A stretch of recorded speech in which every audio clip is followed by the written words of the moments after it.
Alright guys, welcome to RC Mojo. This week we're working on a Tamiya tipper yet again, and we're up to bag E with lots of bolt-on bits. Yet again, I'm a bit short on time to make the video, but we'll see how far we can get. Okay, step 34, the rear lights. Off camera I've painted them up and glued the bits together. The main part is painted in silver and black. The lenses are made up of a few bits with the indicators painted in a clear orange, and the cage was painted in a gloss black. Pretty easy to do, you just need to be super mean with the glue so it doesn't end up being a blobby mess. Step 35, which would include fitting the cages, but we did that already. Otherwise we're mounting the lights to the backing plates. We need Q3 and 5, the light surrounds, the metal brackets, 2 M3x6s and 4 M2x5s, and of course the mud flaps. First we have the brackets and the surrounds sandwiching the mud flap, and we use 2 of the small screws through the surround. Now this isn't quite how Tamiya has us do it in the manual, but it'll hold the flaps more securely, and when we get to it we'll only have to remove the M3 screw to add LEDs. With a single screw it's still going to be plenty strong enough, but we won't have to fiddle around with those small M2 screws again. Do the same with the other side and they're ready to fit. Step 36, fitting the lights to the chassis.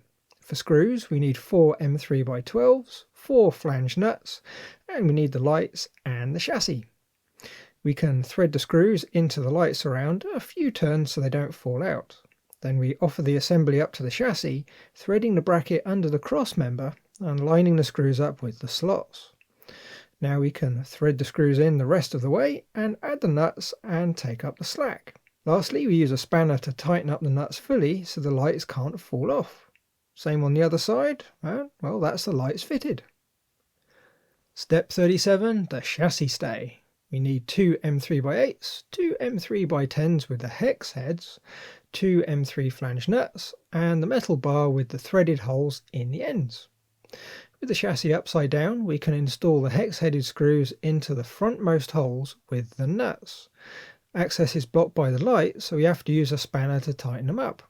The trick is to snug up the nuts so they start to grip, then tighten the screw.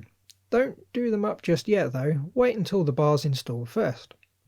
The bar goes in between the rear holes and gets attached with the M3x8s. Snug both the screws up, then tighten them so the bar can't turn. You can grip it with some pliers, but you do risk scratching the nice finish.